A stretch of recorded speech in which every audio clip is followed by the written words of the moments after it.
Hi, I'm Shelly Netzer-Edgerton, and this is Green Rose Edge. I've been doing mostly cooking for my lately. I just turned on and I'm watching Ancient Aliens. It's a new episode today, so they said something about how we are genetically manipulating children and stuff, and how new babies are born that have 3 or more parents and all. They have that story in Gattaca. We are not that story in Gattaca. We are not learning from this stuff. We're forgetting things that we theoreticized in the 90s and 80s, early 2000s. That era had a unique and very interesting science fiction and scientific theory. They never mention things like Babylon 5, which of all science fiction has the most scientifically plausible basis. The aliens are more different than humans, so they are more theoretically plausible. There's more variety. Some look more like different creatures, and there's like big, huge praying mantises. There's the. And speaking of Babylon 5, Georgios Tsoukalos looks like he's a Centauri. I know he's actually really an alien. That's how his hair gets that way. He's Centauri. And Centauri don't necessarily, aren't, it's not physical. It's just the men wear that. He's Centauri. I know what race he is. But Babylon 5 is actually quite theoretically plausible. I've been watching the show since it was actually, I think it was before the 5th season. I'm trying to think. I think they were making the 4th season when I first started watching it. And then they went back later and got a 5th season, which they originally had wanted a 5-season run, which I loved the show. I loved the premise. I loved the movies. And I think they were quite fascinating.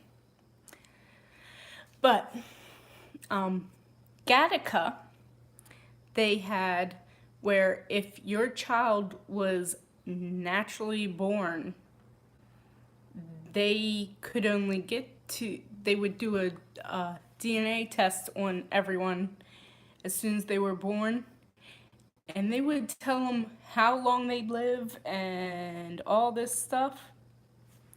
And the main character in Gattaca that Ethan Hawke plays is actually a natural born human, just born regularly and related. And he was told he was gonna die young, and he was going to and all this. And then there was another man who was born the normal way, who was born the new normal way. He was genetically he was supposed to be the best of the best. But he was actually hit by a car, and he ended up with a depression in the story, but it means that maybe there's more to it than that. Maybe we should watch Gattaca before we go too far and look at what happened. We really need to watch things like that and remember our past. Judge Dredd, for instance, shows us something, and Demolition Man, and Gattaca, and Babylon 5, and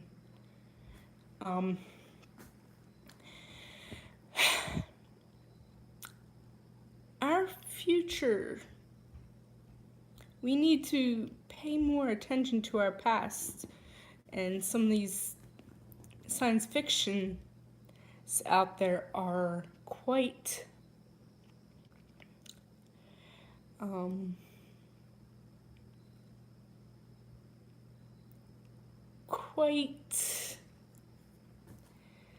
informative and can show us something a little.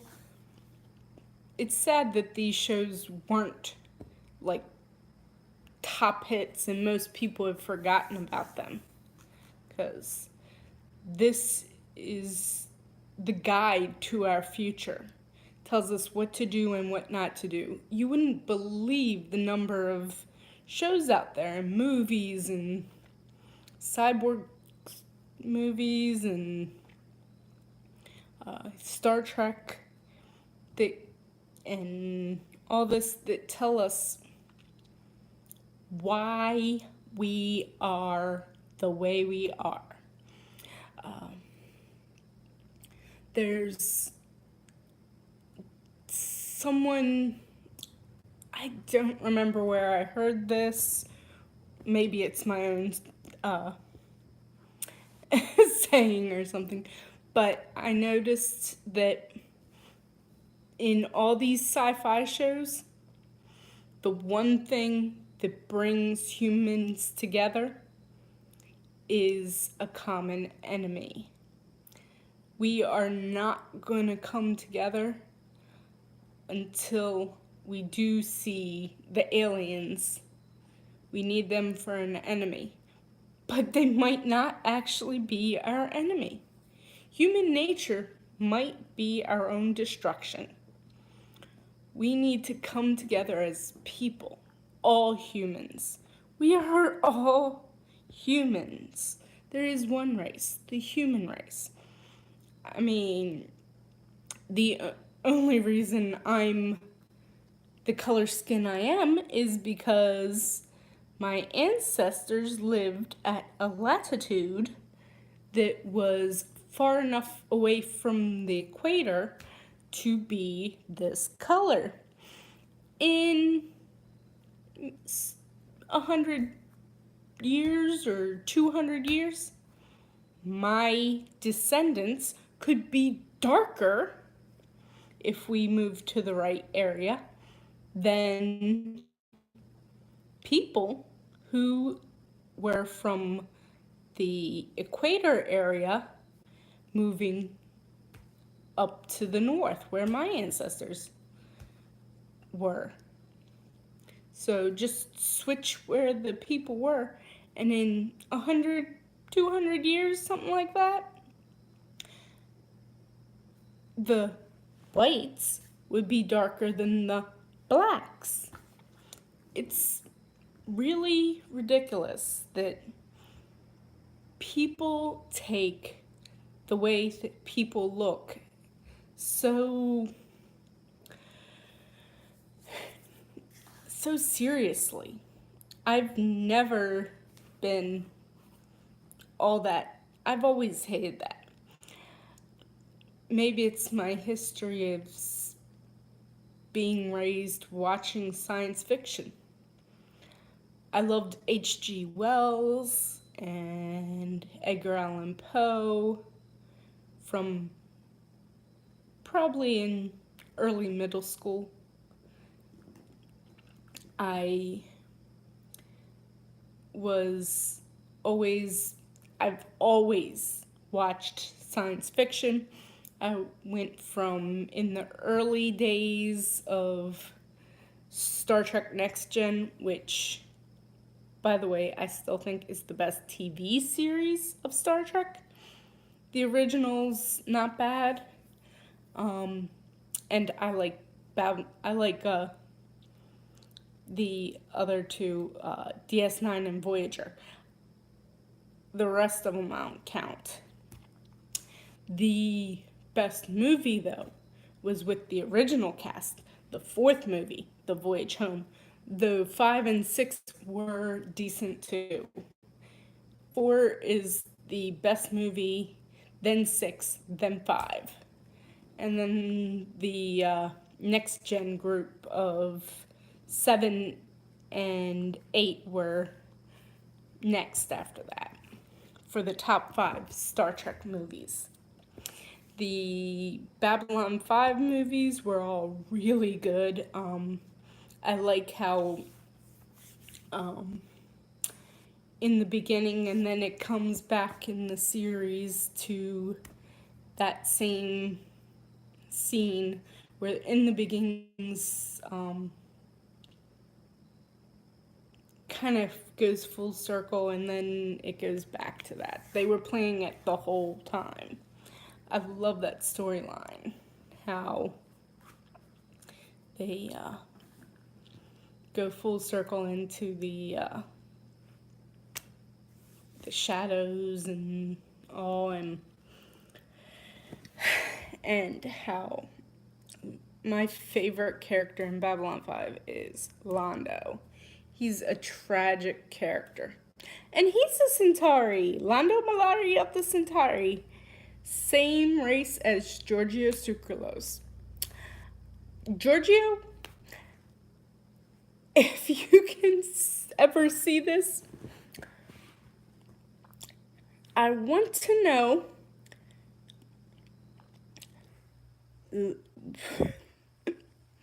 I want to know, do you know Londo? I'd like to meet him. And Veer, he's such a sweet character. And I love how Jakar, God rest him. I'm not sure if Londo might be gone too by now. Oh, sad. A lot of those characters are gone. The people who played them. But, that, I think, is also another thing. They are purposefully distracting us from the truth. Babylon 5 is real. They mention Roddenberry, they mention all these other things, but they never mention Babylon 5. And that shows how artificial gravity can be made and how they actually make the space station on Babylon 5 is so on point with what they do with our modern space stations. It is uncanny. It is uncanny. We need to look closer at the show. And we need to look closer at human nature and come together as a people. We do not need a common enemy. We have a common enemy. The individuals, not the race, but the individuals within our own shortcomings within ourselves. That is our common enemy, our shortcomings within ourselves. If we all strive to beat that enemy, then and only then can we be called humans. We are truly there at the pinnacle of our race. We could be the top of evolution, the best of the best.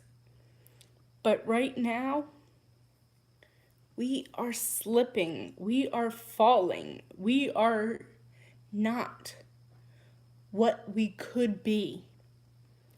And this is the most important thing for us to do.